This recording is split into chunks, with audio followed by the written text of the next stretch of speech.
Welcome back नाज़रीन। Break से पहले हम PMLN और PMLQ के हवाले से गुफ्तगू कर रहे थे। आबिशर अली भी हमारे साथ लाइन पर मौजूद थे। कुछ हमेश खान के हवाले से गुफ्तगू हुई, कुछ PMLN और PMLQ के ताल्लुकात पर हमने बात की। आप मुझे ये बताइएगा हलीम आदिल शेख साहब, प्रोग्राम के आखिरी हिस्से में PMLN से नहीं बन रही आपकी जो अब इस कॉल में कुछ बातें जो उन्होंने की, इसलिए कि हमारा एक अच्छी बात है कि हम इंटरप्ट नहीं किया करते, नहीं तो वैसे शो को गर्म करने के लिए इंटरप्शन जरूर होती है, लेकिन हम किया नहीं करते और स्पेशली आपके शो में तो होता ही नहीं।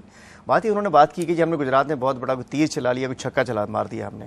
लास्ट इलेक्शन में 2008 वाले इलेक्शन में उनका कैंडिडेट 40,000 वोट लिए थे उसने, पीपल पार्टी ने 18,000, हमने 12,000 वोट लिए थे। आज क्या रहा है कि पीपल्स पार्टी और PMLN इकट्ठे, जिसमें खोसा साहब और अहमद मुख्तार साहब स्टेज पर एक बैठ के इकट्ठी कैंपेन चलाई जा रही है। फेडरल मिनिस्टर्स भी उतरे हुए हैं, प्रोविंशियल मिनिस्टर्स भी उतरे हुए हैं। उसके बावजूद उन्होंने लिए 22,500 तक 3,500 डिफरेंस रहा। उसका मानसेरा का रिजल्ट उन्होंने देख लिया, वहां ये फारे हुए। और अभी मैं पीपल पार्टी की जीत को मैं कोई अच्छा संदेशा नहीं करार देता। दोनों सीट्स पे मुजफ्फरगढ़ में ये हारे, असगर जट वाली सीट ये हारे, मतलब पंजाब में ये शिकस्तें हो रही हैं इनकी। एक MPS सीट जीत के उस पर एक खुश हो रहे हैं कि हम सीटें जीत ली, और इनके एथिक्स कहाँ गए? जाली डिग्री वालों को दोबारा इन्होंने टिकट देने शुरू कर दिए। कहाँ गई PMLN की एथिक्स, कहाँ चली गई जी? हाई मॉरल ग्राउंड से सियासत पाकिस्तान में, बट ये अब मसला ये है कि PMLN से नहीं बन रही आपकी, मगर मुशर्रफ साहब कह रहे हैं कि जी आजकल बड़ी कोशिश कर रहे हैं किसी तरह आपकी पार्टी को हाईजैक करने की। अभी कुछ जो मेंबरान थे मुशर्रफ साहब को जो सपोर्ट करते हैं आपकी पार्टी में, उनकी मुलाकात चौधरी शुजा साहब से, ये बात बन नहीं पाई, क्या है?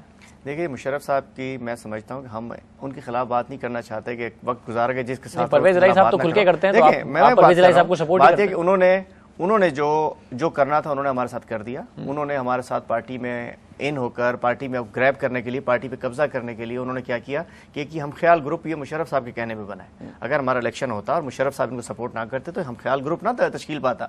अब बात यह है कि उनकी जो ख्वाहिशात, मतलब अब वो हम ख्याल ग्रुप ही तो मिला है, अब वो चाह रहे हैं कि आप सब मुशर्रफ साहब के साए में इकट्ठे हो जाएं। नामुमकिन है वो जो हमारे परवेज इलाही साहब को कुछ अता पता नहीं है, चौधरी शुजा साहब खामोश रहते हैं। पार्टी है हमारी, वो उस वक्त देखें हमें मुशर्रफ साहब सदर थे, जब वो वर्दी पहन के इख्तियार में बैठे थे तो आगे हमने ज्वाइन किया सिस्टम को, हमने जमहूरियत लेके आए, हम उसमें इलेक्शन लड़े, अपने पार्टी पॉलिटिकल पार्टीज को इकट्ठा किया, हमने तो निकलने का रास्ता दिया। लेकिन मैं समझता हूं कि मुशर्रफ साहब ठीक है जो वक्त गुजार गए। अब अगर एक आम आदमी के जहन से सोचे ना, छोड़िए मैं पॉलिटिकल बात नहीं करता, ये कहते हैं डिक्टेटर ये सारा कुछ, लेकिन आम आदमी की फिर वो लिस्ट मेरी जेब में हमेशा होती है, वो रोटी, वो चीनी इतना, दूध इतना, पेट्रोल इतना, बात है उस पर जाए तो फिर लोग आम आदमी तो कहते हैं बेहतर था। लेकिन मगर लीडर होता है जिसके पास लीडरशिप वोट हो। मैं सिर्फ ये कहना चाह रहा हूं, क्या चौधरी बिरादरान अगर आपकी पार्टी के लीडर हैं तो उनके पास लीडरशिप वोट है?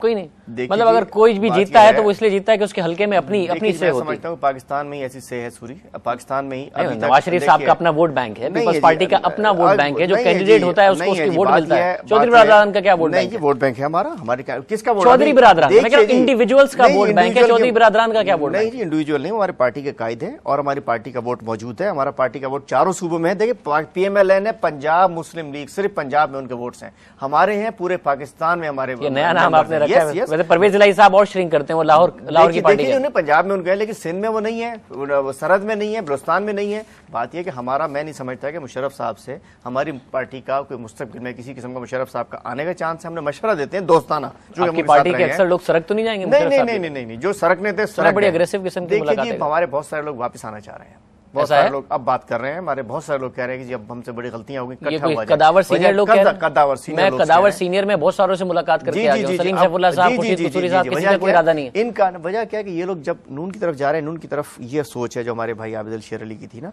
ये किसी को अगर कोई जाना भी चाहता है, जो अगर जाना चाहता है, किसी को ये इज्जत देने को तैयार नहीं है, तो कोई इज्जतदार आदमी तो PMLN ज्वाइन करेगा नहीं। मगर ये तय है कि कोई जिसकी अपनी थोड़ी सी भी कोई जो आपसे अलग हुए वो भी इज्जतदार है। कहते हैं कि चौधरियों की बेरुखी की वजह से तमाम वो इज्जत है हमारे लिए। मैं कहता हूं कोई ज्वाइन नहीं करेगा, मैं उनको नहीं कह रहा, इज्जतदार आदमी PMLN को नहीं ज्वाइन करेगा। जिसको अपनी इज्जत प्यारी होगी PMLN में नहीं जाएगा। हलीम आदिल शेख साहब, बहुत शुक्रिया कि आपने हमें शो में ज्वाइन किया है। हमारे साथ लाइन पर नाज़रीन आबिशर अली साहब मौजूद थे, उनका भी बहुत बहुत शुक्रिया। काफी तफसीलन हमने प्रोग्राम में हमेश खान के हवाले से गुफ्तगू की। राय यह है हमारे दोनों पैनलिस्ट की कि जब अब तो आ गया अदालत में मसला, तो अदालत फैसला कर लेगी। तो PMLQ की तरफ से जो स्टेटमेंट्स आए जो कि चौधरी शुजा साहब ने दिए थे, और ये एक डॉक्यूमेंट हमारे साथ शेयर भी किया है आज हलीम आदिल शेख साहब ने, और ये जो डॉक्यूमेंट है US स्टेट डिपार्टमेंट को 29 मार्च 2010 को हमेश खान साहब ने लिखा है। खुद हमेश खान साहब ने, उनके अटॉर्नी ने खुद लिखा है कि जी हमेश खान साहब को इसलिए विक्टिमाइज किया जा रहा है कि उनको कहा था शहबाज शरीफ साहब ने अपने बेटे की मौजूदगी में कि उनके बेटे को 500 मिलियन का लोन दिया जाए ताकि वो एक शुगर मिल खरीद सके, मगर क्योंकि नहीं दिया इसलिए उनको विक्टिमाइज किया जा रहा है। ये डॉक्यूमेंट मेरे पास रहेगा, इसकी कुछ चीज़ें मजीद भी आपके साथ शेयर करेंगे, बट आबिद शेर अली साहब ने कैटेगोरिकली डिनाई किया और वो ये कहते हैं कि जब मसला अदालत में है तो अदलिया पे भरोसा करें। क्या जरूरत है कि PMLQ इन चीज़ों के साथ सामने आ रही है, क्योंकि उनकी राय में परवेज इलाही साहब के ऊपर वक्त मुश्किल है। एक प्रेस कॉन्फ्रेंस करके वो ये भी नहीं बता रहे वो हैं कहाँ, वो वापस कब आएंगे, ना ही हलीम आदिल शेख साहब को पता है। शाज़ेब@businessplus.tv email एड्रेस आपकी स्क्रीन पर है, आप देखते रहिए बिजनेस प्लस।